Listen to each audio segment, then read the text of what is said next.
बिहार में का बा वैकेंसी के बौछार बा। ये शब्द आप देख रहे होंगे। इस महीने अगस्त महीने एक पे एक वैकेंसी है और महत्वपूर्ण वैकेंसी 2 और वैकेंसी रह गई है। बीपीएससी के द्वारा जारी किया जाने वाला दरोगा का वैकेंसी और बीपीएससी के द्वारा जारी करने वाला बीपीएससी टीचर टीआरई 4।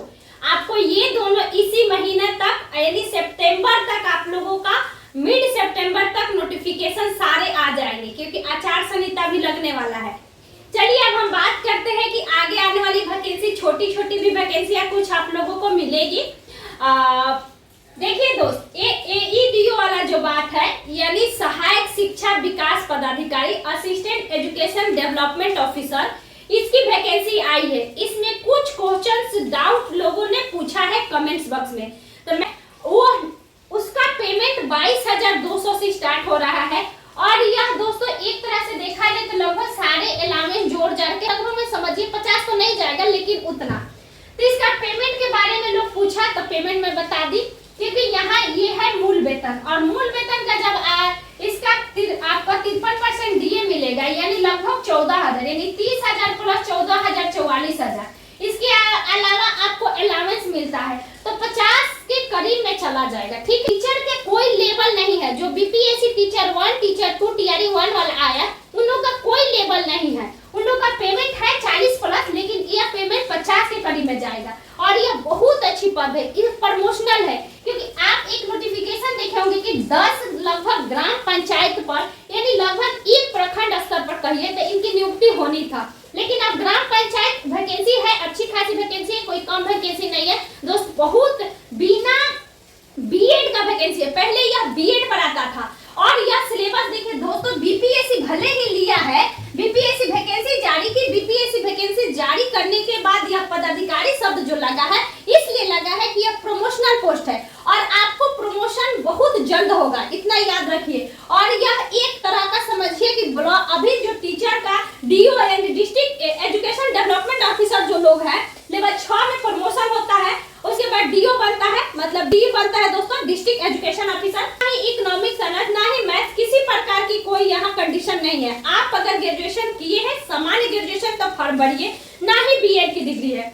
सबसे अच्छी बात है कि ना ही इसमें कोई साक्षात्कार होगा और ना ही कोई मेंस लिया जाएगा। ओनली वन, एक पेपर होगा। एक पेपर में जो कंफ्यूजन दोस्तों है, यह कंफ्यूजन है कि जो भाषा का पेपर है, भाषा के पेपर दोनों दे दिया है, इंग्लिश में दे दिया है, हिंदी भी दे दिया है।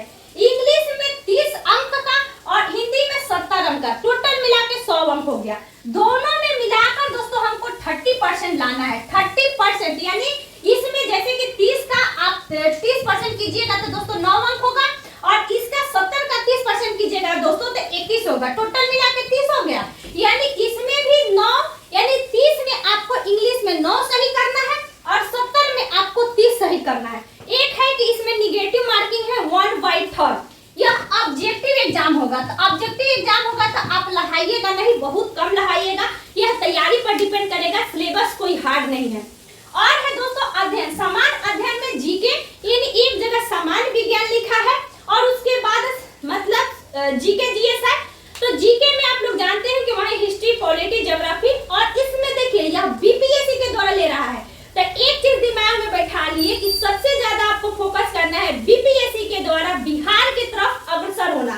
बीपीएससी का रूल ही है बिहार से क्वेश्चन उठाता है, तो आप लोगों को बिहार को फोकस करते हुए एक बिहार के बुक पर फोकस कीजिएगा, कमांड बनाइएगा, क्योंकि बिहार से संबंधित करेंट से लेकर और जीके भी पूछेगा, और खुद नोटिफिकेशन वो चीज लिख चुका है। तो जीके में जितना आप हिस्ट्री, पॉलिटी, ज्योग्राफी में पढ़िएगा, उतना आप बिहार स्पेशल एक बुक पढ़िए, करेंट अफेयर्स में बिहार का पढ़िएगा, क्योंकि 1-2 पूछा जा सकता है। उसके अलावा दोस्तों मैथ्स, रीजनिंग है, तो यह उनके लिए बहुत बड़ी चुनौतीपूर्ण होगी जो बीपीएससी का तैयारी करते हैं, जिनका ओनली जीके है। लेकिन उनके लिए चुनौतीपूर्ण नहीं होगी जो रेलवे का तैयारी करते हैं, और जो बच्चे एसएससी की तैयारी करते हैं सेंट्रल लेवल में, और जो बच्चे का तैयारी अगर बीएसओ के लिए भरे हैं, अगर सीजीएल 4 का भरिएगा, क्योंकि अभी नोटिफिकेशन आएगा, तो सीजीएल 4 का आप लोग जब भरिएगा तो उन लोगों के लिए बहुत बड़ा पकड़ हो जाएगा। जो फोकस करना है दोस्तों हमको इंग्लिश और हिंदी पर। तो देखिए प्यारे दोस्त, इंग्लिश और हिंदी का टेंशन मत लीजिए। एक आदित्य कुमार का यूपीएससी का सॉरी यूपीएसआई के लिए खासकर निकलता है।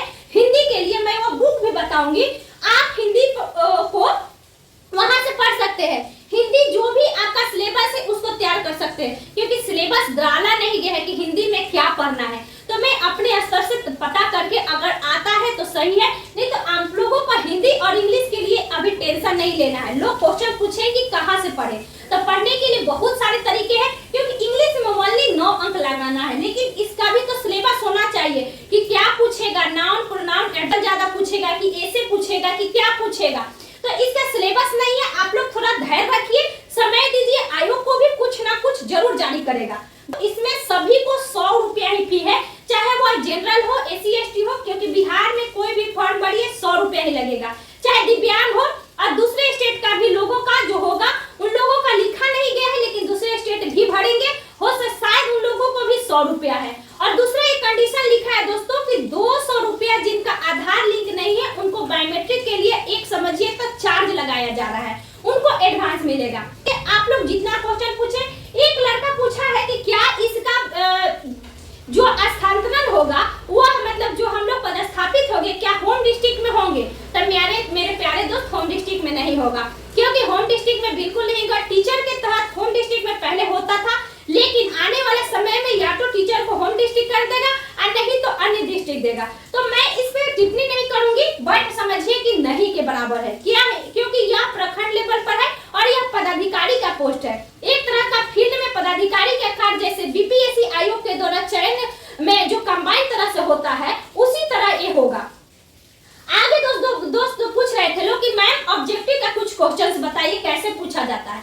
तो अगर आप अभी इच्छुक हैं तो आप जाके बिहार के द्वारा जो बीपीएससी का एग्जाम लिया जाता है, जो ऑप्शनल का ऑब्जेक्टिव पूछता है, जैसे कि आप कोई भी ऑप्शनल लीजिए, चाहे हिंदी भी ऑब्जेक्टिव बेसिस है, उसको आप देख सकते हैं कि कैसे क्वेश्चन पूछा गया है। दोस्त आशा करता हूं आप लोग के सारे जितने भी डाउट्स हैं उनको क्लियर की।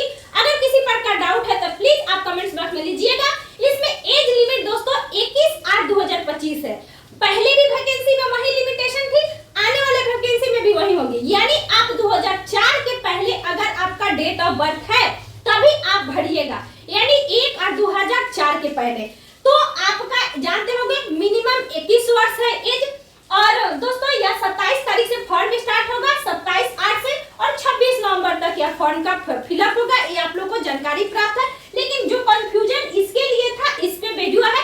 दोस्तों अच्छा लगे तो वीडियो को जरूर शेयर कीजिएगा, चैनल को सब्सक्राइब कीजिएगा। थैंक यू सो मच दोस्तों।